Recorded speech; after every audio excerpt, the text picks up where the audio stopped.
Hello friends, स्वागत है आप सभी का एक और नए सेशन में। और हम लोग देखिए सॉल्व कर रहे हैं इसमें खाकी सीरीज सॉल्व कर रहे हैं।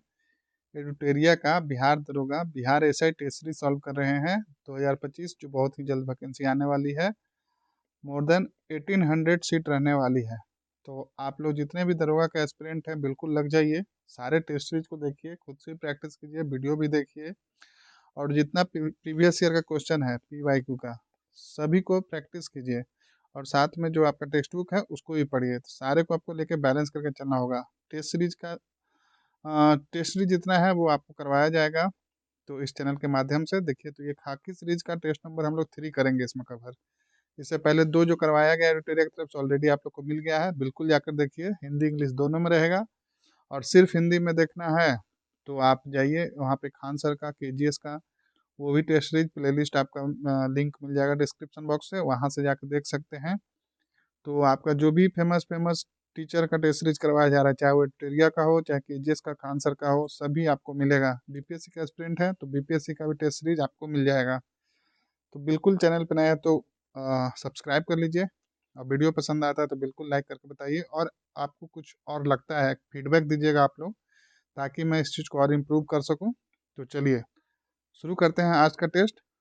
ये यूटेरिया का टेस्ट, यहाँ पे लैंग्वेज आपका दोनों रहेगा, पर ये आपका मैं बोलूँगा आपको इंग्लिश में, बाकी समझाऊंगा हिंदी में, तो कोई दिक्कत नहीं होगा। तो चलिए शुरू करते हैं। पहला क्वेश्चन है, आप हिंदी वाले हैं तो देख सकते हैं, पर इसका लैंग्वेज इंग्लिश रखूंगा मैं। खान सर का हिंदी में है तो आप जाकर देख सकते हैं। तो चलिए पहला क्वेश्चन है इसमें, द रेट चेंज ऑफ, एक सेकंड, हाँ चलिए पहला क्वेश्चन है, the rate of change of linear momentum of an object is proportional to the, तो किसके प्रोपोर्शनल होगा? Applied on it.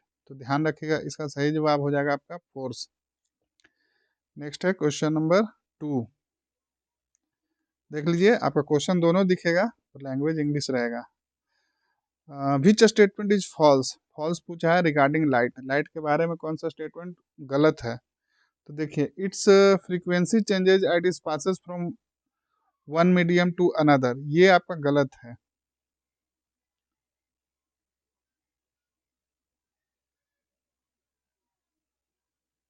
ठीक है, फॉल्स पूछा ना, ठीक है।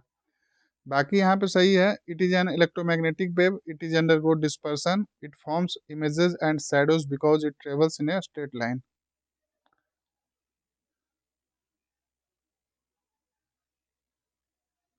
नेक्स्ट आ जाइए क्वेश्चन नंबर 3। इसमें पूछा है, which of the following is a paramagnetic material? Paramagnetic material कौन सा होगा? तो ध्यान रखिएगा, इसका सही जवाब हो जाएगा आपका एल्युमिनियम। एल्युमिनियम क्या है? एक पैरामैग्नेटिक मटेरियल है। नेक्स्ट क्वेश्चन है आपका, when a body falls freely, ठीक है, towards the earth, it's total energy क्या होगा? जब कोई एक बॉडी फ्रीली गिरेगा अर्थ की तरफ, तो उसका टोटल एनर्जी क्या होगा? तो इसका सही जवाब हो जाएगा रिमेन्स कांस्टेंट, अपरिवर्तित रहेगी। ठीक है, नेक्स्ट है, चलिए हिंदी इंग्लिश का कोई इशू नहीं रहेगा, मैं आपको दोनों क्वेश्चन दोनों लैंग्वेज में क्वेश्चन दिखाऊंगा। चलिए ठीक है, देखिए, विच ऑफ द फ्लोइंग, क्योंकि आप लोग बहुत सारे अभ्यर्थियों का एस्पिरेंट का कमेंट आ रहा था, किसी ने बोला हिंदी करवाने के लिए, किसी ने बोला इंग्लिश करवाने के लिए, तो मैं इसमें रखता हूँ आपका दोनों लैंग्वेज। आप जिसमें भी कंफर्टेबल है आप क्वेश्चन देख सकते हैं। Which of the following statement is correct about X-ray? X-ray के बारे में कौन सा स्टेटमेंट करेक्ट है, ये पूछा गया है। तो इसका सही जवाब होगा, it is neither deflected by electric fields nor by magnetic fields. किसी से, दोनों में से किसी से डिफ्लेक्ट नहीं होता है ये। कौन सा? तो एक्सरे। अच्छा क्वेश्चन है, ध्यान रखिएगा। नेक्स्ट है क्वेश्चन नंबर, आ जाइए 6 में आते हैं। सेशन को पूरा देखिएगा तभी आपको इसका इंपॉर्टेंस समझ में आएगा, और बिल्कुल बताना मत भूलिएगा, फीडबैक देना जरूरी है। चलिए दिख रहा है हिंदी इंग्लिश दोनों में, थोड़ा ये क्वेश्चन बड़ा हो जा रहा है, तो चलिए पहले एक सेकंड, क्वेश्चन नंबर हम लोग थे 6 में, ठीक है, पहले उसको सॉल्व कर लेता हूँ, उसके बाद आपको दिखा दूंगा हिंदी में भी। चलिए, choose the correct statement regarding the properties of magnetic line of force. तो करेक्ट बताना है। तो इसका सही जवाब क्या होगा, आइए पढ़ के देखते हैं इसमें। Magnetic lines force never intersect, बिल्कुल सही है। They are maximum at the equator as compare to the poles, नहीं नहीं ये तो गलत हो जाएगा ना, मैक्सिमम इक्वेटर पे नहीं होता है बल्कि पोल पे होता है। Magnetic lines of force start from the south pole and into the north pole, तो ये भी गलत है। Magnetic lines of force are closed in a continuous curve extended to the body of the magnet, ठीक है बिल्कुल सही है। इस तरीके से देखते हैं मैग्नेट रहता है इस तरीके से दोनों तरफ से, ऐसे आप देखिए कोई भी गूगल पे पिक्चर देख लीजिए किस तरह से उसका मैग्नेटिक फील्ड शो करता है, ठीक है। तो यहाँ पे देखिए 1 और 4 सही है, तो आपका करेक्ट आंसर हो जाएगा ओनली 1 और 4।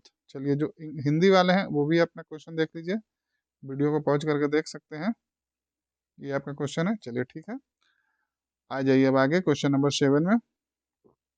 इसमें बोला गया आपसे the compound used in breath breath analysis test for drunken driving, जो ड्रंकन ड्राइविंग में टेस्ट होता है तो कौन सा कंपाउंड यूज किया जाता है। बहुत अच्छा क्वेश्चन है, ध्यान रखिएगा इस तरह के क्वेश्चन दरोगा में पूछे जाते हैं, क्योंकि आपको कल होकर ड्यूटी भी मिल सकता है इस तरीके का, तो ध्यान रखिएगा। इसका सही जवाब होगा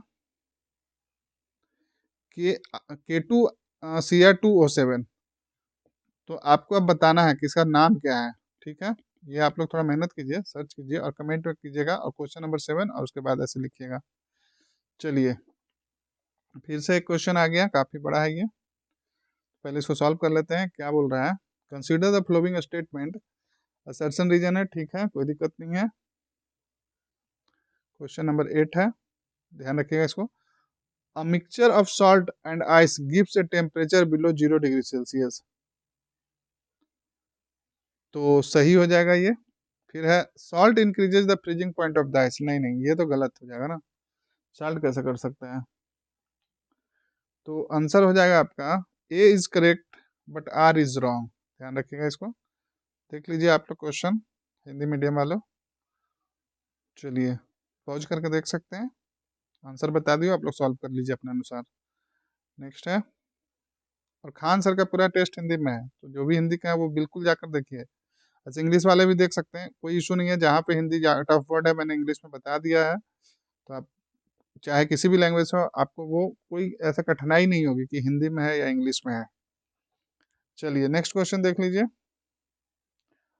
क्या बोल रहा है, the half life of A radio active substance is 10 days, this means that, तो इसका मतलब क्या होता है ये बताना आपको। इसका मतलब क्या होता है, तो इसका मतलब होता है 3/4 of the substance will take place in 20 days, ठीक है। चलिए नेक्स्ट क्वेश्चन आ जाइए 10th में, इसमें पूछा गया आपसे according to the Dalton atomic theory which of the following statement is not correct. देखिएगा सबसे पहले क्वेश्चन में आपको यही देखना है, मैं बार बार रिपीट कर रहा हूँ इस चीज को हर हर सेट में, कि आपको करेक्ट पूछा है, नॉट करेक्ट पूछा है, तो नॉट ट्रू पूछा है, ठीक है।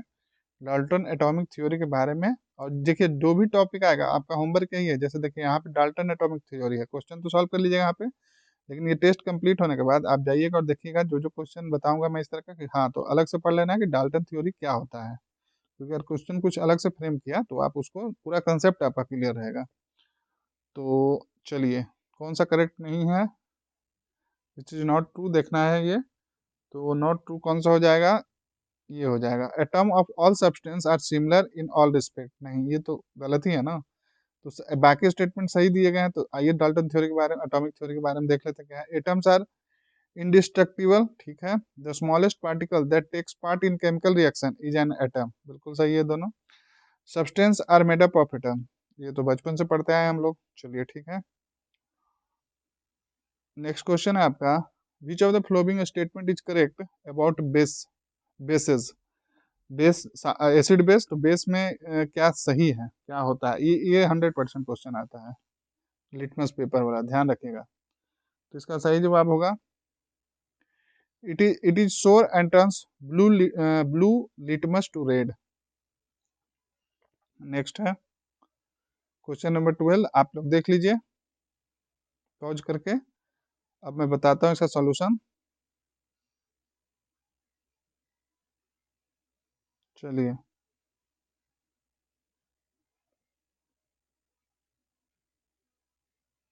क्या है, एनिमल है और फाइलम दिया गया है, दोनों को मैच करना है। तो इसका सही जवाब क्या होगा बताइए।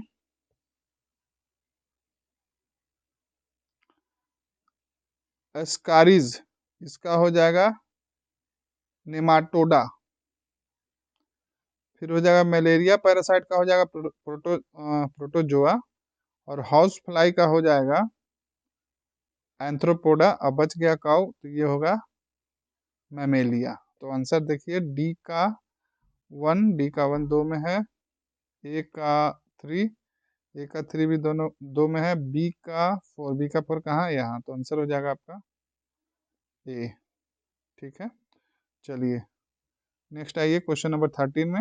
इसमें पूछा गया है because of which a small amount of ether provides coolness to the palm.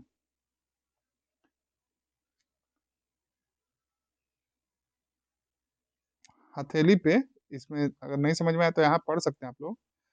तो ठंडा टाइप लगता है ईथर डालने के बाद, तो क्या है ये, किसके कारण, ये बताना है। तो ध्यान रखिएगा, ड्यू टू इवेपोरेशन। देखिए कोई भी, जैसे आप कोई भी आप डीओ लगाते हैं या स्प्रे लगाते हैं, वो देखिए हाथ पे अगर लगाइए तो अचानक से वो ठंडा है। चाहे आप कोई एक जिसमें अल्कोहलिक सब्सटेंस रहता है, जैसे आप होम्योपैथिक मेडिसिन, उस तरह का कोई भी आप लगाइएगा तो ठंडा तो क्यों होता है कि वो बहुत तेजी से इवेपोरेट होता है, जिसके कारण आपको ठंडा महसूस होता है। नेक्स्ट है the process of digestion of food in humans start in, कहाँ से होता है बताइए। तो इसका सही जवाब होगा माउथ से शुरू होगा और and completed in small intestine. ठीक है, नेक्स्ट है क्वेश्चन नंबर 50। इसमें पूछा गया है द फूड चेन इज, क्या है food chain is, food chain क्या है। तो ये हो जाएगा transfer of food from one organism to another. Next है क्वेश्चन नंबर आपका 16।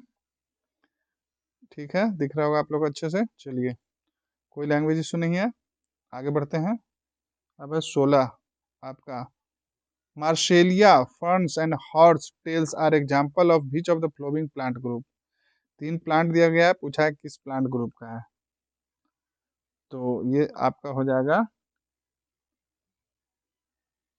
टेरिडोफाइटा, पी साइलेंट होता है, बोलते हैं टेरिडोफाइटा। ठीक है, नेक्स्ट होता है आपका क्वेश्चन नंबर 17। इसमें पूछा गया आपसे विच of the following is not a benefit of saliva, कौन सा है जो सलाइवा का लाभ नहीं है, बेनिफिट नहीं है। तो इसका सही जवाब होगा it increases RBC in the body. Next है क्वेश्चन नंबर 18। इसमें पूछा गया है in mitochondria stops working then which function in the cell will not be able to happen. तो इसका करेक्ट आंसर हो जाएगा oxidation, oxidation of food. Next question है आपका, क्या बोल रहा है, decimal the device to convert number from decimal to binary. कौन सा डिवाइस है जो कन्वर्ट करता है नंबर को डेसिमल टू बाइनरी में, यानी बेस 10 से बेस 2 पे करता है। कंप्यूटर पढ़ेंगे तो आप लोगों को पता होगा डेसिमल और बाइनरी। तो इसका सही जवाब क्या होगा, इसका सही जवाब होगा एनकोडर, ध्यान रखिएगा। नेक्स्ट है आपका विटामिन से क्वेश्चन है, thiamine is the chemical name of, एक क्वेश्चन पूछता है तो आप अपने नोटबुक में चार्ट बना लीजिए। जैसे देखिए vitamin A B C D के सारे का केमिकल नेम। और विटामिन बी में भी बहुत सारे हैं, बी1 है, बी2 है, इस तरह का वो। और प्लस एक चीज विटामिन पढ़िएगा तो ये ध्यान रखिएगा कि कौन सा है विटामिन जो फैट सोल्यूबल है, मतलब कि फैट में वसा में घुलनशील है, और दूसरा वाटर सोल्यूबल है, पानी में घुलनशील है, वाटर सोल्यूबल। ये इसका लिस्ट बना लीजिए, आपका सारा क्वेश्चन लगभग यहाँ से। और एक और इससे अगर ज्यादा बढ़ के पूछा तो वो पूछेगा कि कौन सी विटामिन की कमी से कौन सा रोग होता है। तो आपके पास कोई भी बुक होगा सारे में ये दिया रहता है, तो आप उसको देख लीजिए। यहाँ से एक क्वेश्चन आपका सबसे पहले सबको नाम याद करना है, और ये बहुत आसान है, वाटर सोल्यूबल और फैट सोल्यूबल। उसको देख लीजिएगा, वो पूछेगा। और दूसरा वही पूछेगा जो मेनली रूप से चलाया है, कि कोई भी प्रीवियस सेट या कहीं भी देख लीजिए कि कौन से विटामिन की कमी से कौन सा रोग होता है। तो खास करके वो देख लीजिएगा ब्लड क्लॉटिंग, खून का तक्का, कौन सा विटामिन कमी से फिर वो नहीं ब्लड क्लॉटिंग होने लगता है, यही से पूछता है। तो आइए इसका आंसर देखते हैं। इसका आंसर हो जाएगा विटामिन B1। क्वेश्चन क्या था? क्वेश्चन था आपका थायमिन केमिकल नेम है किस विटामिन का, तो B1 का है। चलिए इतना कर लीजिएगा, आपका विटामिन से एक भी क्वेश्चन बाहर नहीं जाएगा।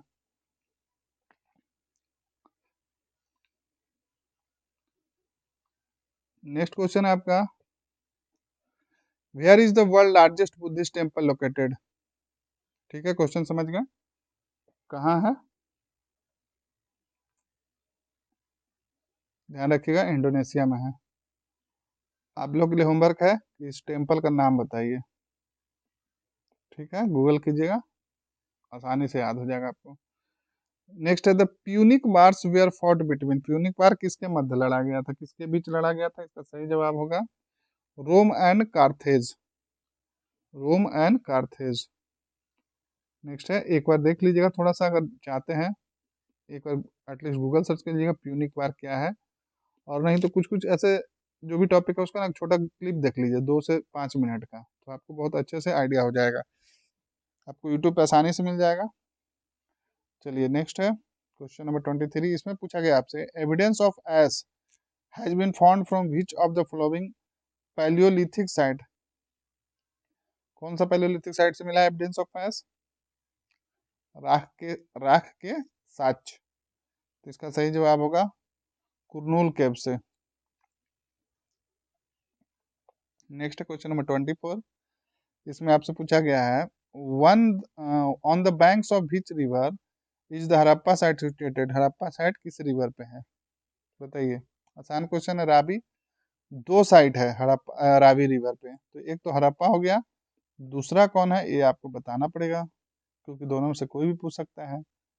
हड़प्पा किसके बैंक पे है, मतलब कौन सा नदी पे था, तो रावी नदी पे, ध्यान रखिएगा।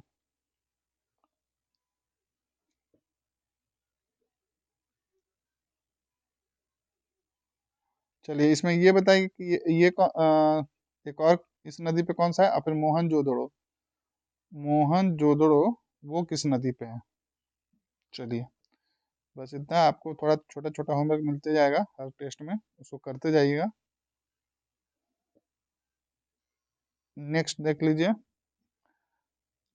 विच of one of the following statement is not, ध्यान रखिएगा क्या पूछा है, not correct with reference to the Rigvedic wars, कौन सा सही नहीं है? तो इसका सही जवाब होगा the wealth bone in the battle was distributed only among the chieftains and priest, ये गलत है। बाकी यहाँ पर स्टेटमेंट दिए गए हैं वो पढ़ लेते हैं। During this period battle were fought for cattle, ठीक है, battle were also fought for land, land और जानवरों के लिए, मवेशियों के लिए लड़ाई होती थी। During this period there was no permanent army for battle. चलिए तो ये सब सही है, पर युद्ध में जीता गया धन केवल सरदारों और पुरोहितों में बांटा जाता था, नहीं, ये गलत है आपका, यहाँ पे नॉट करेक्ट पूछा है। चलिए तो ये हो गया, आइए आगे बढ़िए। नेक्स्ट क्वेश्चन है, काफी बड़ा क्वेश्चन दे दिया, चलिए पहले इसको सॉल्व कर लेता हूँ। देखिए, consider the following statement related to Mauryan administration, Mauryan administration के रिगार्डिंग है ये क्वेश्चन। पहले ढूंढिए इसमें क्या पूछा है, तो करेक्ट पूछा है, ठीक है। तो आइए इसको देखते हैं। Mauryan rulers tried to control important routes and river for transportation, बिल्कुल सही है। A small area or province of Mauryan administration were ruled from provincial capital like Taxila और उज्जैन, ये भी सही है। People living in the region used to give tributes gift to Mauryan official, तो all correct हो जाएगा आंसर यहाँ पे। चलिए आप लोग देख लीजिए हिंदी में। ओके चलिए आगे बढ़ते हैं अब। क्वेश्चन नंबर 27, इसको पहले सॉल्व कर लेते हैं। सिंपल है, इसमें हिंदी इंग्लिश क्या ही होगा, नाम तो है। तो देखिए लिस्ट 1 लिस्ट 2 है, क्या दिया गया है, नाम है और इधर उनका, चलिए फील्ड है, क्या है, हाँ फील्ड है, चलिए देख लेते हैं। ठीक, हिंदी वाले लोग देख लीजिए, आप लोग पॉज करके सॉल्व कीजिए जब तक मैं इधर करवाता हूँ।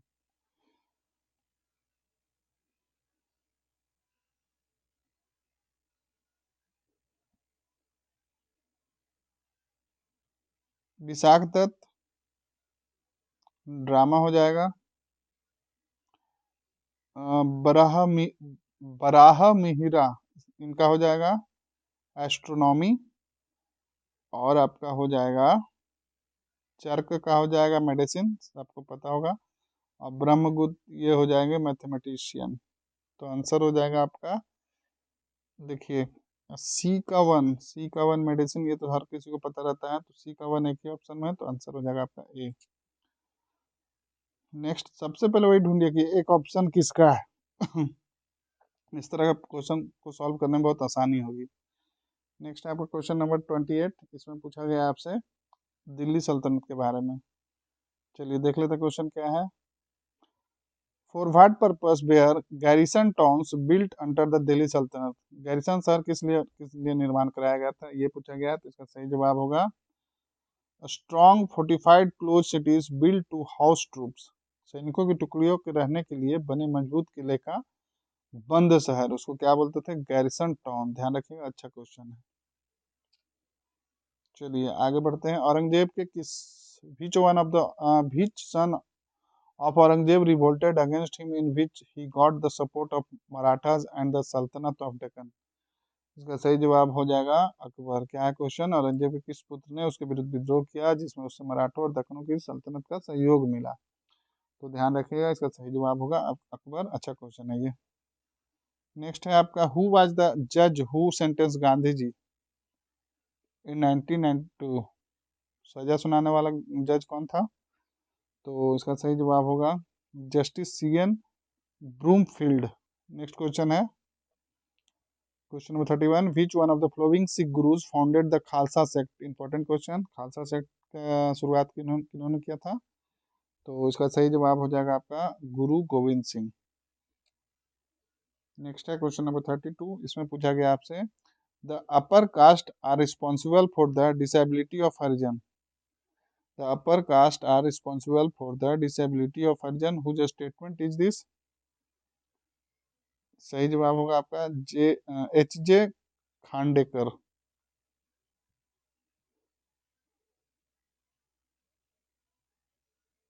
चलिए आगे देख लीजिए क्वेश्चन नंबर 33। इसमें पूछा गया है,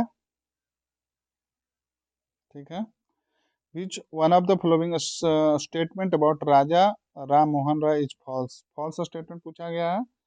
तो इसका सही जवाब होगा he support ideal worship and religious ritual, नहीं नहीं ये गलत है, आप लोग पढ़े होंगे, ये इसके विरोध विरोध थे,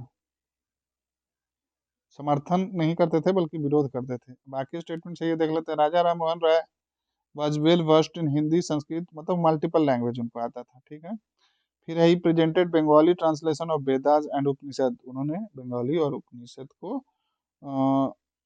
बंगाली ट्रांसलेशन में उपलब्ध कराया। राजा राम मोहन राय वाज ए पायनियर एवं सोशल रिफॉर्मर, ठीक है, हम लोग सब पढ़ते आ रहे हैं सोशल रिफॉर्मर के तौर पे उनको। नेक्स्ट आ जाइए question number 34। Out of the flowing the proposal of which movement was passed in the Nagpur session of 1920, इसका सही जवाब होगा non cooperation movement. Next question है, who among the following revolutionaries was not associated with the Kakori conspiracy case, answer हो जाएगा भगत सिंह, ठीक है, इसमें कुछ था नहीं ऐसा कुछ। नेक्स्ट देख लीजिए क्वेश्चन आप लोग, during the quit India movement at which place was the parallel government establish, कहाँ कहाँ पैरेलल गवर्नमेंट एस्टैब्लिश हुआ था। तो सभी जगह हुआ था, ध्यान रखिएगा, बलिया तामलुक सतारा, 1 2 3 तीनों हो जाएगा। नेक्स्ट है क्वेश्चन नंबर 37। इसमें आपसे पूछा गया है Mountbatten plan is related to which of the following, किससे है माउंटबेटन प्लान रिलेटेड, किससे है बताइए। तो इसका सही जवाब होगा partition of the country. Next है 38। विच one of the flowing pairs is not correctly matched, कौन सा पेयर करेक्टली मैच नहीं है। तो ये हो जाएगा Lord Canning Magna carta of Indian education, ये लॉर्ड कैनिंग नहीं था, कौन था बता सकते हैं आप लोग।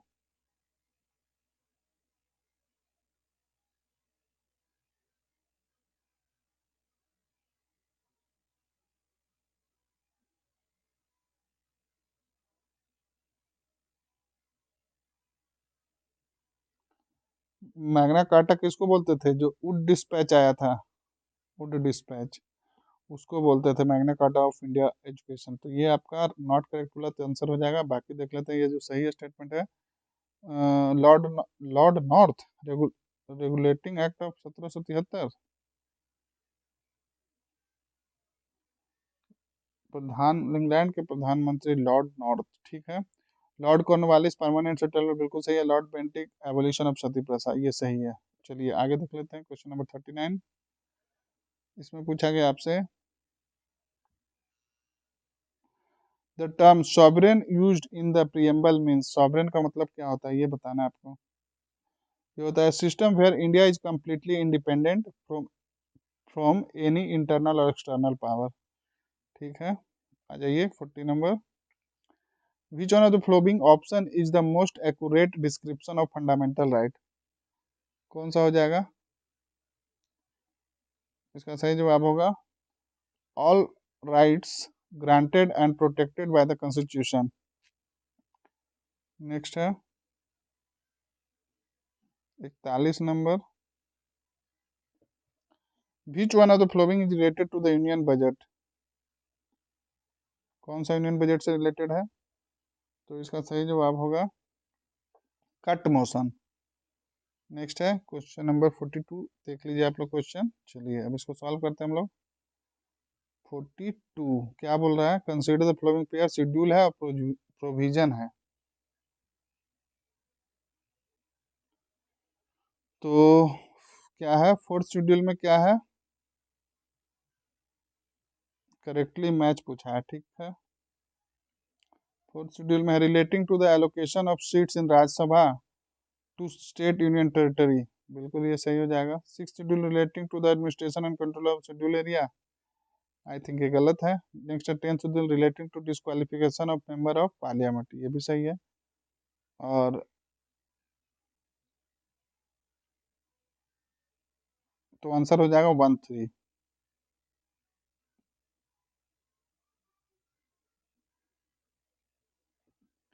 नेक्स्ट क्वेश्चन है क्वेश्चन नंबर 43। इसमें देखिए क्या पूछा गया आपसे, विच स्टेटमेंट ट्रू रिगार्डिंग ग्राम सभा। तो यहाँ पे जितने स्टेटमेंट दिए गए वो सभी सही है। आइए देख लेते हैं statement. Gram Sabha is a meeting of adults within panchayat area, ठीक है। The member of Gram Sabha are person age 18 year और एबव, 18 साल से ऊपर होना चाहिए। Only that person whose name is in the voter list of the village is eligible to become a member of, जो voter list में है वही मेंबर बन सकता है जिसका नाम वोटर लिस्ट में है। सिंपल क्वेश्चन था। चलिए आ जाइए क्वेश्चन नंबर 44, ठीक है। राज्य है, राज्यसभा सदस्यों की संख्या है, ठीक है। स्टेट और number of member of Rajya Sabha, तो अच्छा ये सही, अच्छा क्वेश्चन इस टाइप का आता है, ध्यान रखिएगा।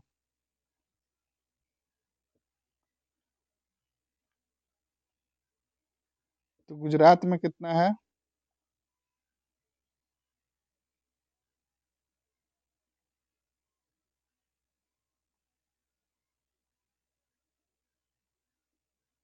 गुजरात में है 11,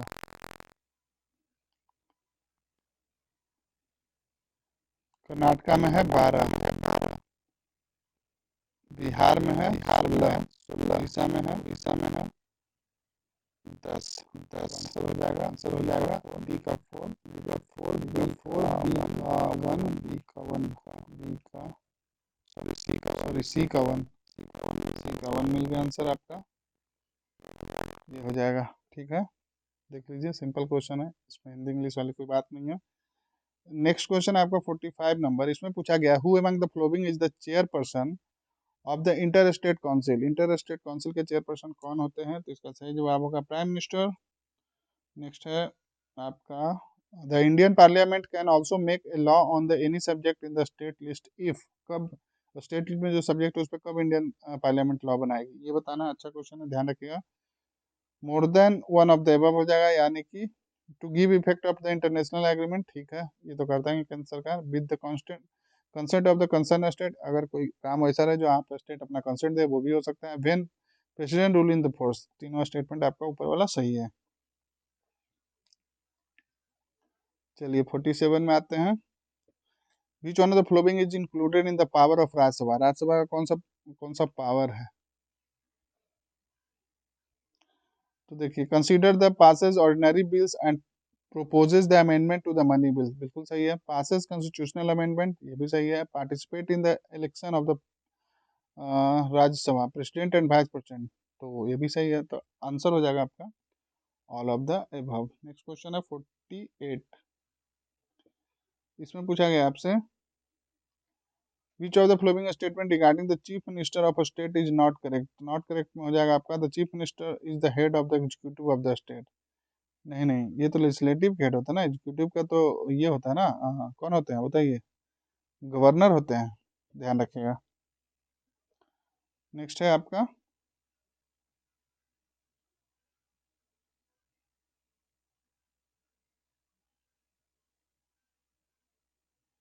49 क्वेश्चन है, which one of the following statement is not true? Not true बोला है with reference to the legislative assembly, ठीक है। आंसर क्या होगा इसका? One member from the Anglo community is nominated in the legislative assembly, ये अब ट्रू नहीं है, इसको तो एबोलिश ही कर दिया गया है, ध्यान रखिएगा इसको। चलिए अब आगे बढ़ते हैं, क्वेश्चन नंबर 50 पे आते हैं। आधा सेट आपका कंप्लीट होने वाला है, उम्मीद करता हूँ आपको पसंद आ रहा होगा। काफ़ी अच्छे क्वेश्चन है, मुझे ऐसा लगता है। आप लोग को क्या लगता है? बिल्कुल आप लोग इंडिपेंडेंट है बताने के लिए, कमेंट बॉक्स खुला है, आप लोग बिल्कुल जाके बताइए। और क्या इस तरह के सेट को कंटिन्यू रखना है? आप लोग को बेनिफिट हो रहा है, फायदेमंद लग रहा है, तो बिल्कुल अपना फीडबैक दीजिएगा। और चैनल पे नए हैं तो सब्सक्राइब कर लीजिए, वीडियो को लाइक कीजिएगा। एक क्लिक चाहिए सिर्फ आपसे, और कुछ नहीं चाहिए। वीडियो को लाइक कीजिए, और ज़्यादा चाहते हैं तो बस शेयर कर दीजिए वीडियो को, जो भी आप ग्रुप में जुड़े हुए हैं, जो भी इससे उनका लाभ हो, ऐसे किसी को नहीं भेजना है। चलिए, arrange this district of Bihar from north to south. एक डिस्ट्रिक्ट दिया हुआ है, उसको अरेंज करना है। तो यहाँ पे देखिए, आपको क्या होगा कि बिहार के बारे में पढ़ना होगा। आपको एक मैप जो बिहार का है, मान लीजिए इस तरह का बिहार है रेक्टेंगल में, तो उसको आपका कौन सा डिस्ट्रिक्ट कहाँ है, उसका एक मोटा मोटी लोकेशन पता होना चाहिए। आपका कौन सा रिवर किधर से आ रहा है, ये सब सारे क्वेश्चन बनते हैं, चाहे वो बीपीएससी हो, चाहे बिहार एसआई हो, या बिहार के अन्य एग्जाम, एकदम पूछा जाएगा आपसे। तो आप कोशिश कीजिए बिहार का एक ओवरव्यू लेने के लिए, अगर आप चाहते हैं कि ऊपर ऊपर से थोड़ा हम लोग पढ़ लें, जिसमें बीपीएससी में फायदा हो जाए और एसआई में भी हो जाए, तो बिल्कुल चैनल पे प्लेलिस्ट में बना हुआ है बिहार का, आप बिल्कुल उसको देख लीजिए, कम समय में बहुत अच्छा रिवीजन हो जाएगा। तो चलिए इसको अरेंज करते हैं। डिस्ट्रिक्ट फ्रॉम क्या करना है? नॉर्थ टू साउथ, यानी कि नॉर्थ से साउथ। नॉर्थ हमेशा मैप पे ऊपर रहता है, साउथ नीचे होता है, ठीक है। चलिए इसको अरेंज करते हैं। तो देखिए क्या क्या है, डिस्ट्रिक्ट का नाम सीतामढ़ी, मुजफ्फर, यहाँ पे नाम नहीं दिया, ठीक है, ऑप्शन से ही देख लेते हैं। सीतामढ़ी है, मुजफ्फरपुर है, पटना है, जहानाबाद है, गया है। चलिए मैं इसको आपको एक वर्चुअल मैप बनाता हूँ, उस पर आप लोगों को बताने का प्रयास करता हूँ। मान लीजिए ये बिहार है, ठीक है, इस तरह का है। तो आपका सीतामढ़ी, सीतामढ़ी क्या है? नेपाल बॉर्डर पे है, तो जस्ट लाइक बीच में है, यहाँ पे हो गया। फिर है आपका मुजफ्फरपुर, उसके बाद पटना है, तो पटना गंगा नदी, मान लीजिए गंगा नदी है, तो पटना यहाँ पे हो गया। मुजफ्फरपुर कहाँ हो गया? पटना और इधर चंपारण के आसपास बीच में, तो ये मुजफ्फरपुर हो गया। और ये आपका सीतामढ़ी हो गया। फिर ऑप्शन नंबर कौन सा है? जहानाबाद और गया, 3 2 5, तो गया, गया या झारखंड बॉर्डर पे है, और जहानाबाद गया पटना के बीच में है। गया और थोड़ा इधर हो जाएगा, अप्रॉक्स मान के चलिए। देखिए 5 जिला हो गया। तो अब देखिए कैसे बोला है नॉर्थ टू साउथ, तो सबसे नॉर्थ में कौन सा आपका आया? ये कौन था? सीतामढ़ी था, फिर मुजफ्फरपुर था, फिर ये पटना था, फिर ये जहानाबाद था, फिर ये गया था। तो सबसे पहले सीतामढ़ी खोजेंगे, तो सीतामढ़ी मिल गया, किसमें है? 2 ऑप्शन में।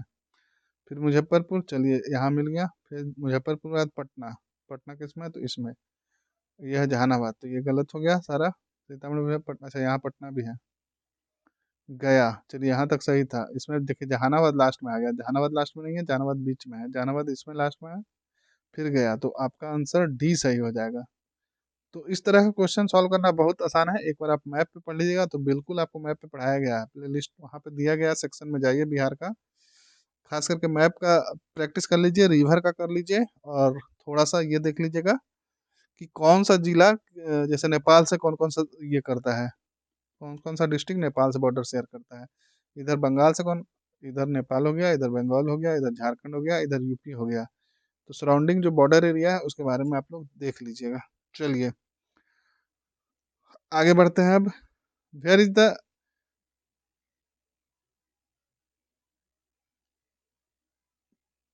क्या है इंटाकी नेशनल पार्क लोकेटेड, इंटागकी और या इंटांकी कहाँ है, इसका बताना है आपको आंसर। तो इसका सही जवाब होगा नागालैंड।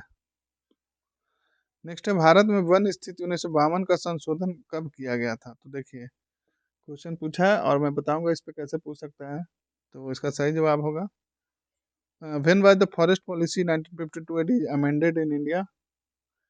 तो इसका सही जवाब हो जाएगा इन 1988 एडी। अब इसके बारे में, अब फॉरेस्ट पॉलिसी के बारे में पूछा था कब अमेंड हुआ। अब एक आता है इंडिया का फॉरेस्ट रिपोर्ट। फॉरेस्ट रिपोर्ट हर 2 साल के बाद ये बनाया जाता है, देहरादून से पब्लिश होता है, वहाँ इसका हेडक्वार्टर है। और आपको इसमें लेटेस्ट रिपोर्ट है वो 2023 का, अभी कुछ ही दिन पहले आया है। तो आप इसको एक जाकर इसके बारे में ओवरव्यू ले लीजिएगा। इसमें आपको ये रहेगा कि कौन सा डिस्ट्रिक्ट, अगर नेशनल वाइज देखिएगा तो कौन सा स्टेट में सबसे ज़्यादा फॉरेस्ट कवर है, या फिर परसेंटेज वाइज फॉरेस्ट कवर है।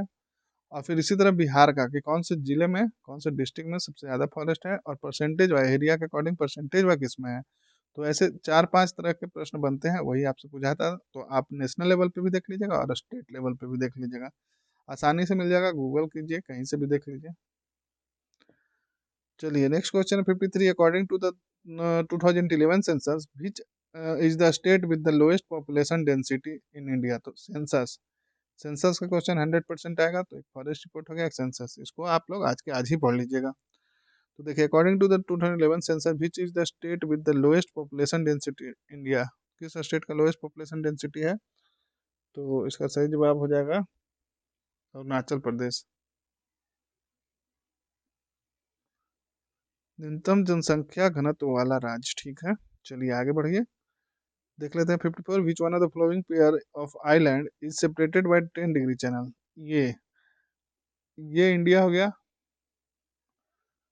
इधर लक्षद्वीप हो गया, इधर अंडमान हो गया। कौन किसको सेपरेट करता है, क्या है, इसके बारे में पढ़ लीजिएगा। अंडमान निकोबार आइलैंड, यही दो बीच के बाद, और एक जो अभी आपका एक्टिव वोल्केनो जो है इंडिया का एकमात्र, बैरन आइलैंड, उसके बारे में क्वेश्चन पूछता है। तो इसके बारे में थोड़ा सा देख लीजिए। आइलैंड से क्वेश्चन बनेगा तो यही दोनों से बनेगा, अगर इंडिया से बनेगा तो। एक अरेबियन सी में है, एक बे ऑफ बंगाल में है, ध्यान रखिएगा इसको। तो यहाँ पे आंसर हो जाएगा इसका अंडमान एंड निकोबार। क्या पूछ रहा था, separated by 10 degree, 10 degree channel से कौन सेपरेट होता है। तो अंडमान एंड निकोबार होता है। चलिए आगे बढ़िए अब इसमें। Question number 55। Which type of rocks are mainly found in the lower part of the Penganga and Godavari valley, ठीक है, रिवर सिस्टम का है गोदावरी, ये इंडिया मान लीजिए, गोदावरी यहाँ है। तो पूछा है which type of rocks are mainly found in the lower part of the Penganga and Godavari valley. तो इसका ट्रिब्यूटरी है, तो इस एरिया पे किस तरह का रॉक मिलता है वैली, गोदावरी वैली में, ये पूछा गया आपसे। तो ध्यान रखिएगा, इसका सही जवाब हो जाएगा आपका Cuddapah group of rocks, Cuddapah Cuddapah, ठीक है, हिंदी में कुड़प्पा भी लिख दिया है, ठीक है। चलिए प्रोनाउंसिएशन पे ज़्यादा नहीं जाएंगे, आंसर पता होना चाहिए। चलिए आपको मेंस नहीं लिखना है यहाँ। नेक्स्ट है the world famous Kangra and Kullu valley are located in. Kangra और कुल्लू वैली कहाँ है, पता होगा, सिंपल है, ऑप्शन के अनुसार बताइए। अच्छा ये जगह नहीं पूछा है, वो हिमालय का रीजन पूछा, ठीक है। चलिए इन ट्रांस हिमालय, तो देखिए मान लीजिए ये जम्मू कश्मीर है, ठीक है, ये ऐसे आ जाइए इधर, राजस्थान गुजरात हो गया, इधर हिमाचल और उत्तराखंड। चलिए मान लीजिए आप, तो देखिए पूछा है कुल्लू और कांगड़ा, जनरली इसको सुनते नाम क्या याद आता है कि कहीं ना कहीं ये हिमाचल तरफ होगा। तो देखिए ट्रांस हिमालय जो है ना आपका यहाँ है, ठीक है, उसके बाद ग्रेटर हिमालय है। ट्रांस हिमालय का पार्ट जो है लद्दाख तरफ और इधर ही है, अंदर इधर नहीं आता है। तो आपको यहाँ पे आंसर है कुल्लू, तो हिमाचल में नहीं आएगा। तो हिमाचल में कौन सा आएगा, ये ग्रेटर हिमालय हो गया, ऊपर ऊपर नेपाल के बॉर्डर, और उसके बाद इधर हो जाता है लेसर हिमालय और मिडिल हिमालय, लेसर और मिडिल हो जाता है।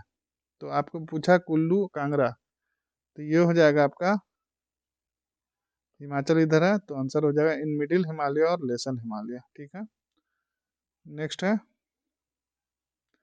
Which one of the following pair is not correctly match with the reference to the division of the western coastal plain. देखिए फिर से इंडिया के मैप पे आ जाइए, ज्योग्राफी का क्वेश्चन आ रहा है बार बार, तो आप इसको देखिएगा, नोट डाउन कीजिएगा, एक पार्ट, दो पार्ट और ये तीन पार्ट, इधर भी कुछ तीन पार्ट है, तो इसको बोलते हैं मालाबार, और इसको कोंकण बोलते हैं, और इसको क्या बोलते हैं, तो ये आप लोग देख लीजिएगा, इधर भी कोरोमंडल कोस्ट बोलते हैं। इस तरह का तीन डिवीजन है, तो उसको अपने नोटबुक में कहीं से भी रेफरेंस लेके उसको कर लीजिए, तो इस तरह का प्रश्न आपका फिर गलत नहीं होगा। तो यहाँ पे पूछा है नॉट करेक्टली मैच, तो केरला कोरोमंडल, देखिए मैं अभी बताया कोरोमंडल तो इधर है, अब और आपका केरला कहाँ है, केरला आपका इधर है, तो केरला के पास कोरोमंडल नहीं होगा बल्कि मालाबार कोस्ट होगा, मालाबार कोस्ट। तो थोड़ा इस तरह का मैप प्रैक्टिस कीजिए। फिर देखिए कर्नाटका में मालाबार, कर्नाटका मालाबार कोस्ट थोड़ा ऊपर आ गया है केरला से, तो ये चलिए हो सकता है सही है। महाराष्ट्र में कोंकण, अभी बताया मैंने, कोंकण हो जाता है गुजरात में, हाँ देखिए गुजरात वाले को बोलते हैं काठियावाड़ कोस्ट। तो तीन डिवीजन इधर है, तीन डिवीजन इधर है, तीनों तरफ का देख लीजिए, कभी गलत नहीं होगा। और जनरली आपको क्वेश्चन पूछता है कोरोमंडल के बारे में और कोंकण के बारे में, और एक मालाबार के बारे में, तीन तीन पार्ट में। और यहाँ पे केरला के पास मालाबार कोस्ट पे एक बहुत बड़ा झील है, उसके बारे में भी क्वेश्चन पूछता है, तो उसको आप लोग देख लीजिएगा एक बार। चलिए चलिए, सेशन कैसा लग रहा है, वीडियो को लाइक कर लीजिए पहले, तब हम लोग आगे बढ़ेंगे। चलिए लाइक कर लिए, ठीक है, धन्यवाद आप सभी का। चलिए आइए, the maximum thickness of lava plateau is found in India. Maximum thickness of lava plateau, फिर से मैप पे आ जाइए, ये जो रीजन है ये आपका वोल्केनिक इरप्शन से बना है, डेक्कन प्लेट्यू। तो पूछा है ये जो लावा प्लेट्यू है उसका मैक्सिमम थिकनेस कहाँ होगा, आप दिमाग लगाइए। देखिए ऑप्शन दिया गया है यहाँ पे, सोचिए पहले, डायरेक्ट आंसर पे मत जाइए।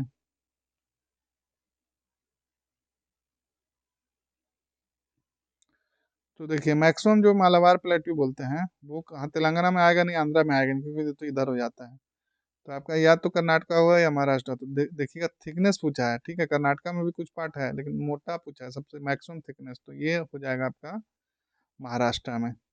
मैप को ध्यान में रखकर कोई चीज़ पढ़िए, और तब और शॉर्ट में ऐसा रफ डायग्राम बना के कभी भी आप नोटबुक बना रहे हैं अपना नोट कॉपी में, इस तरह का नोट कर लीजिए।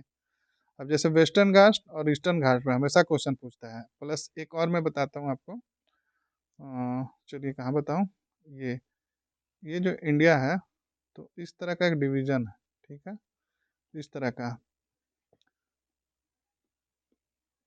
तो देखिए ये एक एक है नीलगिरी, एक है अनाईमुडी, अनामलाई, और एक है कार्डोमम। ये तीन हिल के बारे में पूछता है, कौन किसका है, यहाँ पे दोदा बेटा हो जाता है हाईएस्ट पिक, इसका होता है अनाईमुडी, और कार्डोमम में कौन सा है वो आप लोग देख लीजिएगा। तो इस तरीके का प्रश्न, देखिए नैक याद रखिएगा, नैक, नीलगिरी, अन्नामलाई और कार्डमम, इलायची पहाड़ जिसको बोलते हैं। तो साउथ का ये तीन पहाड़ से हमेशा क्वेश्चन पड़ता है, और प्लस एक क्वेश्चन आपका पूछता है पहाड़ से कि वेस्टर्न घाट का हाईएस्ट पिक कौन है और ईस्टर्न घाट का। तो ईस्टर्न घाट का महेंद्रगिरी पुराना था, अभी नया कौन सा है, जिंदगढ़ा, ध्यान रखिएगा, आप लोग क्रॉस वेरीफाई कर सकते हैं इसको।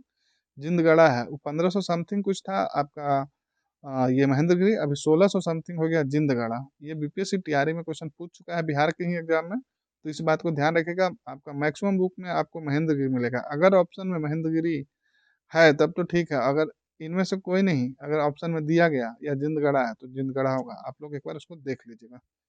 चलिए काफ़ी मैप भर गया ये पेज, आगे बढ़ते हैं। उम्मीद करता हूँ ये समझाने का तरीका आप लोग को पसंद आ रहा होगा, और अगर आप लोग को नहीं आ रहा तो बिल्कुल बताइएगा, मैं इसको फिर नेक्स्ट सेशन में कंट्रोल करने की कोशिश करूँगा।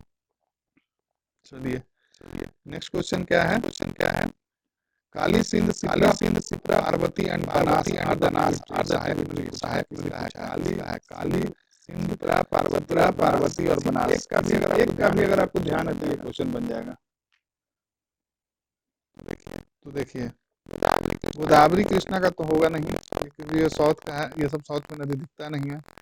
तो आपको कंफ्यूजन होगा ताप्ती और चंबल में, तो ध्यान रखिएगा, इसका सही जवाब हो जाएगा चंबल में।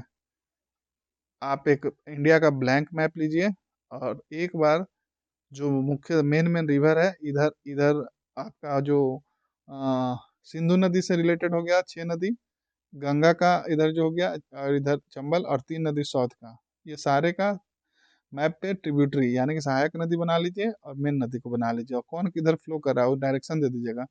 जैसे हमेशा पूछता है कि वेस्ट फ्लोइंग रिवर कौन सा है, ईस्ट फ्लोइंग रिवर कौन सा है, तो ध्यान रखिएगा अगर ये इंडिया है तो नर्मदा जो आती है वो हमेशा ईस्ट वेस्ट फ्लोइंग, और ये क्या बनाती है, ये भी क्वेश्चन पूछता है, ये एस्चुरी बनाती है, और ये क्या बनाता है, जितना भी ईस्टर्न फ्लोइंग रिवर है वो क्या बनाता है, डेल्टा बनाता है, ध्यान रखिएगा। तो आपको ऑप्शन दे देगा, पूछेगा कौन क्या बनाता है, जैसे गोदावरी है। और अगर और हायर लेवल पे जाइएगा, जैसे कि बीपीएससी का एग्जाम हो गया, तो आपसे ये पूछेगा कि क्यों क्यों मैक्सिमम इंडिया का जो है वो रिवर ईस्ट फ्लोइंग है, वेस्ट फ्लोइंग, क्योंकि गोदावरी का ओरिजिन देखिए, गोदावरी का देखिए, कृष्णा का देखिए, सभी इधर से इधर जा रहा है, इधर क्यों नहीं आ रहा, जो कि यहाँ से तो नजदीक है समंदर, तो वो किस कारण, तो ये बीपीएससी का पार्ट है। तो चलिए जब हम लोग उसका सेट सॉल्व करेंगे तब वहां पे समझेंगे, अभी हम लोग थोड़ा सीमित रखते हैं। तो देख लिए ये सब सारा जो है, काली, सिंध, सिप्रा, पार्वती और बनास किसका सहायक नदी है, ट्रिब्यूटरी है, तो चंबल का। नेक्स्ट आ जाइए क्वेश्चन नंबर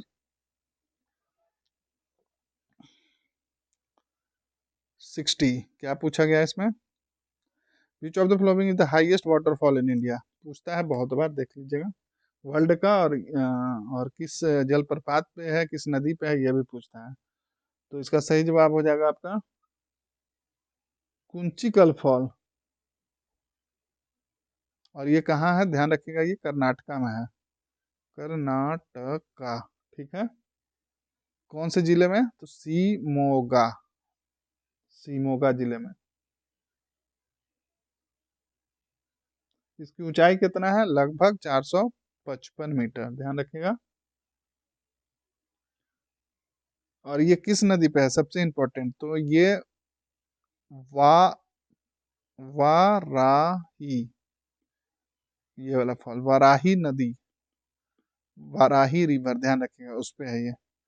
चलिए नेक्स्ट देखते हैं, ये अच्छा क्वेश्चन है, ध्यान रखिएगा। क्या पूछा है, the correct order of the element found in the earth crust. मैं आंसर बता दे रहा हूँ, आप लोग इसको थोड़ा और डिटेल पढ़ लीजिएगा। इसका आंसर हो जाएगा, क्या है, ऑक्सीजन, सिलिकॉन, एल्युमिनियम, फेरस, ये सारा देख लीजिएगा आप लोग। चलिए नेक्स्ट है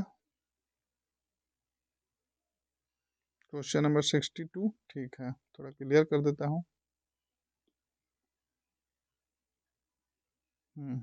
ठीक है, चलिए आ जाइए क्वेश्चन पे।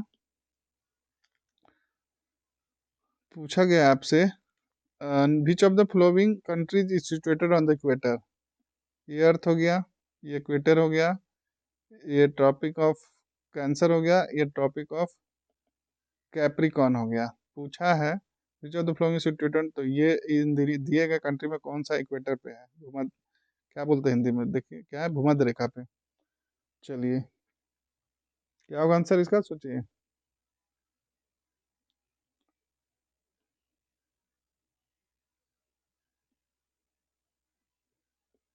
कोलंबिया और केनिया, ये दोनों हो जाएगा, तो आंसर 2 और 3, 2 और 3 किस में है, बी में है, ठीक है। कोलंबिया और कौन सा है, केन्या।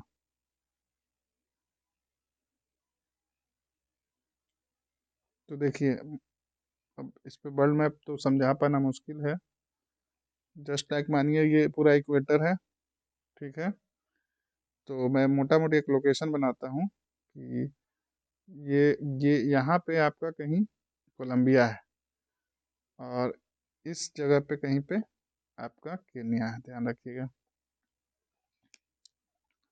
ये साउथ अमेरिका हो गया, ये अफ्रीकन कंट्री हो गया, ठीक है। आगे बढ़ते हैं, क्वेश्चन नंबर 62, 63 पे आ जाइए। बोल रहा है, what type of volcanic eruption, ध्यान दीजिए, volcanic eruption caused by extinction of Deccan trap.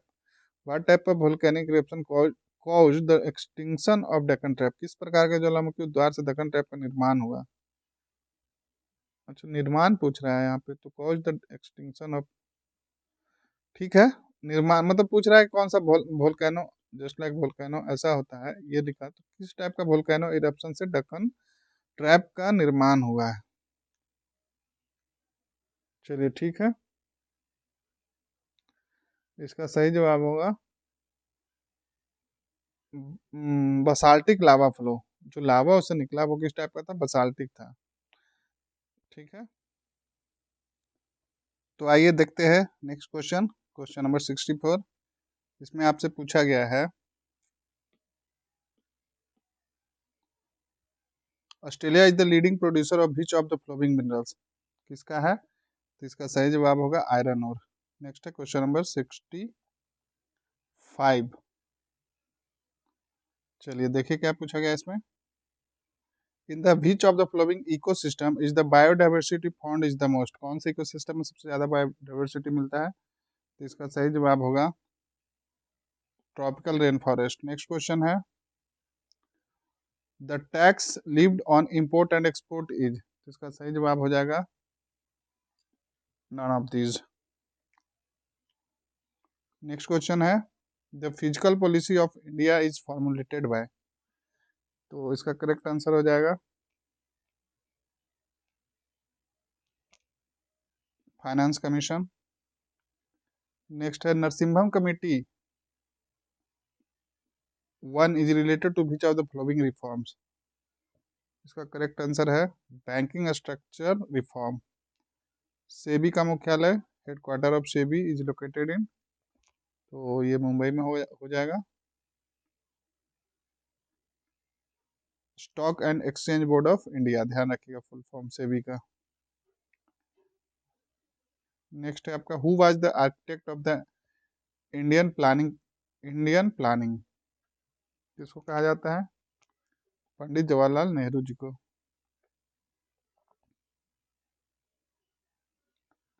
Next है according to the economic survey 2024-25 how much percentage growth is estimated in the agriculture sector in the financial year 2025। Correct answer हो जाएगा इसका 3.8%। Next है 72 number according to new economic tax slab what is the tax is income ever 24 lakh. तो new tax slab का जो tax slab उसको देख लीजिएगा किसको कितने बार टैक्स लगेगा। तो इसका सही जवाब हो जाएगा आपका जो 24 लाख से जिनके ऊपर आय आय रहेगी, इनकम रहेगी, उनको 30% लगेगा। नेक्स्ट है where has Bihar first dry port. Important question है, कहाँ इनॉग्रेट किया गया है? इसका सही जवाब हो जाएगा आपका बिहटा में।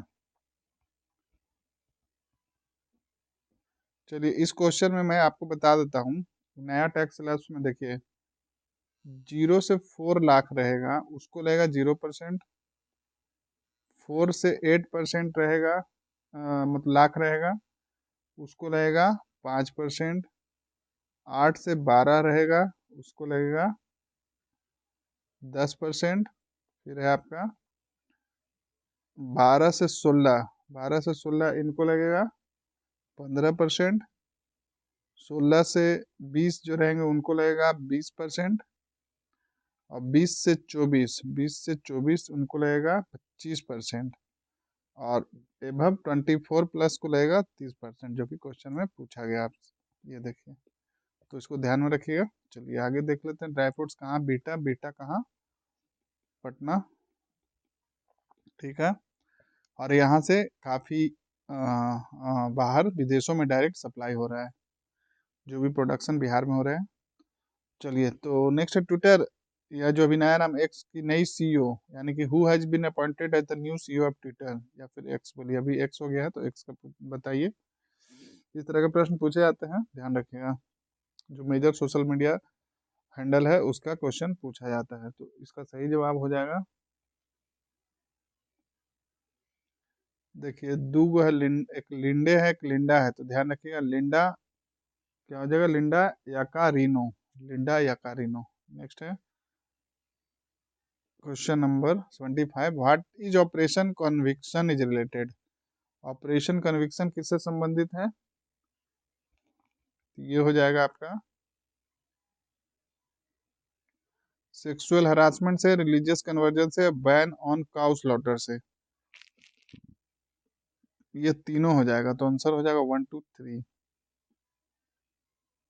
इससे नहीं है, लेस यूज ऑफ एंटीबायोटिक्स।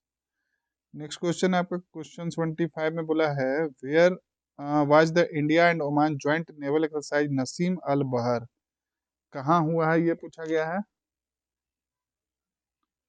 तो ये हुआ आपका कहाँ, गोवा में, ध्यान रखिएगा। और इस तरह का प्रश्न ये भी पूछ सकता है कि नाम दे देगा आपका कि नसीम अल बहर किन दो देशों के बीच में है, ऑप्शन दे देगा दो देशों का कॉम्बो। तो ध्यान रखिएगा, इंडिया और ओमान, नसीम अल बहर, India and Oman, Naseem Al Bahr, कहाँ, तो गोवा में। और ये पिछले साल हुआ था 13 से 18 अक्टूबर। ठीक है, नेक्स्ट क्वेश्चन है 77, Ashok Hall has been renamed as, Ashok Hall और एक था Durbar Hall, Durbar Hall, Ashok Hall, Durbar Hall, तो क्या उसका नाम बदल के कर दिया गया है। तो अशोक हॉल को कर दिया गया है अशोक मंडप। ध्यान रखिएगा, आप लोग के लिए होमवर्क रहेगा कि दरबार हॉल का क्या कर दिया गया है, बताइए। यहाँ पे आंसर दिया गया है पर मैं बताऊंगा नहीं, आप लोग को खुद से थोड़ा मेहनत करना है। क्वेश्चन नंबर 77 लिखना है और बोलिएगा कि इसका ही आंसर है। ठीक है, नेक्स्ट है, how many women from Bihar were honoured with the Padma Puraskar in 2025, कितने महिलाओं को ना, हाँ, कितने महिलाओं, बिहार की कितनी महिलाओं को पद्म पुरस्कार मिला है। तो यहाँ पे कितना मिला है, 2। तो किनको मिला है बताइए। तो ध्यान रखिएगा, सबसे पहले आप लोग शायद ही कोई होंगे जो इनका गाना नहीं सुने होंगे, शारदा सिन्हा जी को। ये तो भोजपुरी गायिका थी, ये तो जानते ही हैं। और दूसरी है आपका, उनका नाम है मशहूर सुजनी कला में निपुण, सुजनी कला में, इनका नाम है निर्मला, निर्मला देवी। किसके लिए फेमस है ये, सुजनी कला। ठीक है, ठीक है, सुजनी कला क्या है वो आप लोग देख लीजिएगा। चलिए, शायद कढ़ाई टाइप का कुछ है, एक बार आप लोग देख लीजिएगा। नेक्स्ट है Swapnil Kusale who won the bronze medal in the Paris Olympic belong to which state, कहाँ से बिलोंग करते हैं। तो देखिए, नाम से पता चल रहा है, अगर आप लोग को इतना समझ है तो इसका सही जवाब होगा, इस तरह का सरनेम कहाँ होता है, महाराष्ट्र में। जनरली मतलब अगर आपको कुछ नहीं आया तो वहाँ पे हिट कर सकते हैं, बाकी आपको पता है तो वेरी गुड। चलिए, Nijut Moina is a scheme of which state, थोड़ा अजीब नाम है। और सारे ऑप्शन एक आंध्रा को छोड़ के सारे नॉर्थ ईस्ट के हैं, तो कंफ्यूजन हो सकता है, तो इसको आपको याद करना होगा। बताइए, चलिए, कंफ्यूजन वाले सही ऑप्शन है आसाम, निजुत मोइना। और ये योजना में क्या है, ऐसा क्या है योजना, तो इसमें बाल विवाह पे अंकुश लगाया जाता है, चाइल्ड मैरिज पे, चाइल्ड मैरिज को रोकने के लिए, और प्लस लड़कियों को मैट्रिक तक की पढ़ाई के लिए मतलब कि एक तरह से धनराशि प्रोवाइड किया जाता है, मोनेटरी हेल्प किया जाता है। ठीक है, नेक्स्ट क्वेश्चन है आपका, recently the foundation stone of Vadhavan port project has been laid by the prime minister Modi in which state this project is located, काफी चर्चा में है ये, ऐसा कोई भी एग्जाम या सेट या करंट का बुक नहीं है जहाँ पे इसका चर्चा नहीं किया गया है। तो ध्यान रखिएगा, ये महाराष्ट्र में है। ठीक है, और इसकी कुल लागत है 76,220 करोड़, कितना, 76,220 करोड़, काफी ह्यूज इन्वेस्टमेंट है। और ये महाराष्ट्र में कहाँ है, तो ध्यान रखिएगा, ये पालघर, न्यूज में सुने होंगे, पालघर के पास है। और ये ध्यान रखिएगा, देश का सबसे बड़ा ये कंटेनर पोर्ट हो जाएगा, कंटेनर बंदरगाह जो बोलते हैं। ठीक है, चलिए आगे देख लेते हैं।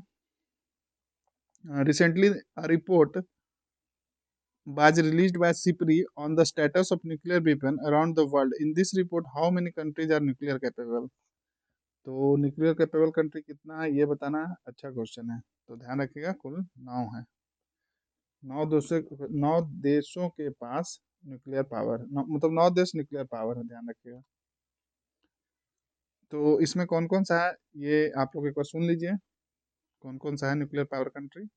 जो क्योंकि अभी लड़ाई हुआ है तो भारत पाकिस्तान में, तो न्यूक्लियर बार बार पाकिस्तान के द्वारा धमकी दिया जाता है, तो इस वजह से थोड़ा देख लीजिए। जिसमें सबसे पहले कौन है, यूएस है, रसिया है, रसिया हो जाएगा। फिर आपका ब्रिटेन है, ब्रिटेन है। देन आपका फ्रांस है, फिर चाइना है, देन इंडिया, पाकिस्तान, और इजराइल एक हो गया, इजराइल, और एक और कौन सा होगा, नॉर्थ कोरिया, एक नॉर्थ कोरिया हो जाएगा। नाम चुन लिए, लिख लीजिए आप लोग अपनी नोटबुक में। ठीक, चलिए आगे देखते हैं। सीपी रिपोर्ट के बारे में आप लोग पढ़ लीजिएगा। और इसके बारे में देखिए, मैं अभी रिसेंट में जो रिसेंट डेवलपमेंट हुआ है, टेलीग्राम का लिंक दिया गया है इसके डिस्क्रिप्शन बॉक्स में। उसको जाइए, टेलीग्राम को ज्वाइन करिए, वहाँ पे ना जो लेटेस्ट आ रहा है वो मिल जा रहा है। वहाँ पे इस पर दो क्वेश्चन और बनता है कि highest importer, defence importer country कौन सा है रिपोर्ट के अनुसार। तो वहाँ पे देखिए, वहाँ पे यूक्रेन है, इंडिया है, तो कौन किसका रैंक 1 पे कौन है, ये क्वेश्चन पूछा भी जाता है। और दूसरा है कि सबसे ज़्यादा एक्सपेंडिचर, खर्चा कौन करता है अपने डिफेंस इक्विपमेंट पे, मतलब ओवरऑल डिफेंस बजट किसका ज़्यादा है। ये सारे सीपी रिपोर्ट, और ये हर एग्जाम में पूछा जाता है सीपी रिपोर्ट को कोड करके। तो आप बिल्कुल टेलीग्राम को ज्वाइन कर लीजिए, वहाँ से आपको बहुत आसानी से इसका डेटा मिल जाएगा। कल ही परसों मैं ये डाला हूँ, ठीक है। चलिए, और उसको ज्वाइन कर लीजिएगा, आपको कुछ भी इधर उधर की चीज़ें नहीं, सारे काम का चीज़, जो भी डेटा फैक्ट्स आपको इंपॉर्टेंट है, जो एग्जाम में पूछा जाता है, वो मिल जाता है। तो वीडियो को भी लाइक कीजिएगा, कमेंट कीजिएगा, और सब्सक्राइब कर लीजिएगा चैनल में, साथ में टेलीग्राम को ज्वाइन कर लीजिए, आपका ही बेनिफिट है इसमें। आगे बढ़ते हैं, 83 नंबर पे आ जाते हैं हम लोग क्वेश्चन पे।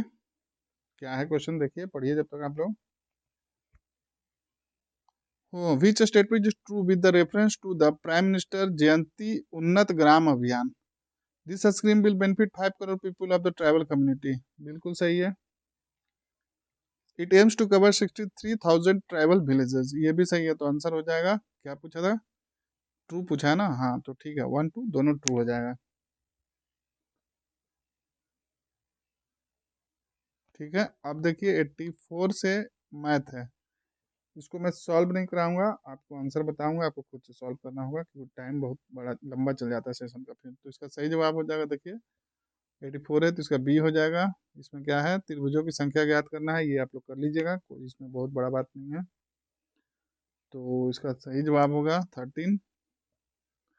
ट्राई कीजिए, देखिए 13 कैसे आया, ट्राई बिल्कुल कीजिएगा, आप लोग मत स्किप कीजिएगा। इसका सही जवाब होगा सी। देन आपका क्वेश्चन नंबर 87, इसमें हो जाएगा आपका, इसका भी सी हो जाएगा, 15,625 रुपया। नेक्स्ट है आपका 88, ये रीजनिंग का क्वेश्चन है, ये भी बहुत, ये कुछ नहीं है, इसमें सॉल्व हो जाएगा। इसका आंसर है बी और डी, यानी कि सी ऑप्शन है। देन है 89, 89 में भी इसका आंसर हो जाएगा आपका ए। देन आपका 80 90, फिर से जीएस का क्वेश्चन आ गया, क्या है, अच्छा ये नॉर्थ डायरेक्शन वाला क्वेश्चन है क्या, ठीक है, चलिए इसका आंसर हो जाएगा आपका 90 का बी, नॉर्थ। देखिए इसको चाहे तो आप सॉल्व कर सकते हैं, man is standing facing north west, ये फर्स्ट टर्न डिग्री में टर्न करना है, डायरेक्शन, एक सेकंड, ठीक है, डिग्री में टर्न करवाइए, जस्ट लाइक कहाँ खड़ा है, तो नॉर्थ वेस्ट में, नॉर्थ वेस्ट में। अब यहाँ से आप उसको मूवमेंट करवा दीजिए, जिधर जितना बोल रहा है बन जाएगा क्वेश्चन, ठीक है। चलिए नेक्स्ट है, प्रथम ओलंपिक खेल कहाँ हुआ, where is the first Olympic games held. बहुत बार पूछा गया है इस तरह के एग्जाम में, दरोगा और सिपाही के एग्जाम में, ध्यान रखिएगा। ग्रीस में हुआ प्रथम, फर्स्ट ओलंपिक।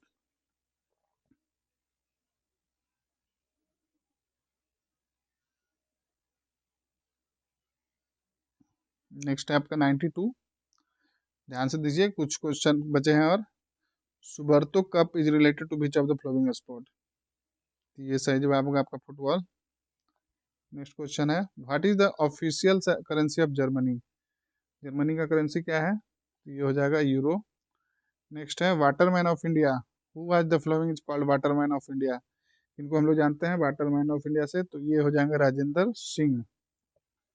नेक्स्ट 95, इसमें पूछा गया आपका, in which year was the Ashok Chakra award started? कब से स्टार्ट हुआ था अशोक चक्र? इसका सही जवाब हो जाएगा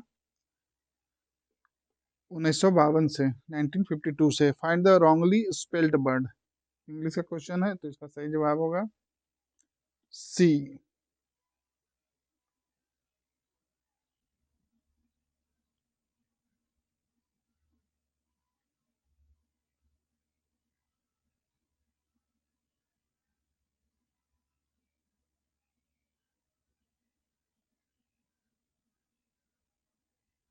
ये क्या होता है?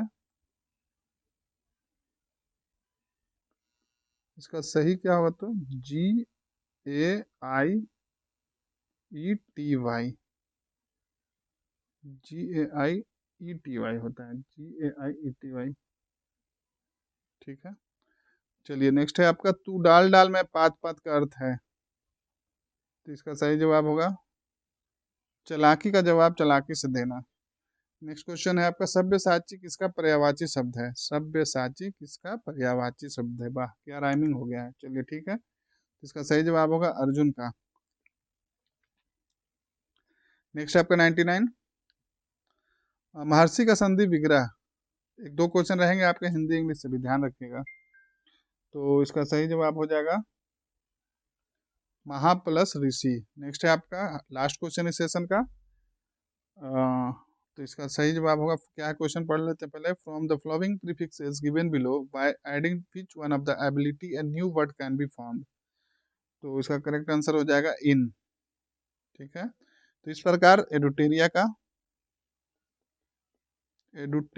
का सेट नंबर 3, क्योंकि अभी तक 3 सेट ही करवाया गया उन लोग तरफ से, तो आपको एकदम बिल्कुल लेटेस्ट सारा कुछ मिल रहा है। सारे कुछ बहुत ही अच्छे से फ्रेम किया है, आप उसको खूब प्रैक्टिस कीजिए, बार बार देखिए। साथ में जो और टेस्ट सीरीज दिया गया है चैनल पे, उसको देखिए। उम्मीद करता हूँ आप लोग को पसंद आया होगा, और पसंद आया तो बिल्कुल अपना फीडबैक दीजिए, कमेंट कीजिए, लाइक करके बताइए, अपना सपोर्ट कीजिए। सिर्फ लाइक और कमेंट करना है, और चैनल को सब्सक्राइब करना है, और ज़्यादा से ज़्यादा शेयर करना है वीडियो को।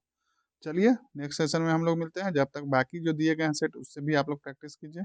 और बताइए कुछ आपको इस तरह का और कोई वीडियो चाहिए, वो भी मैं लेकर आऊँगा। चलिए मिलते हैं नेक्स्ट सेशन में, तब तक पढ़ते रहिए, आगे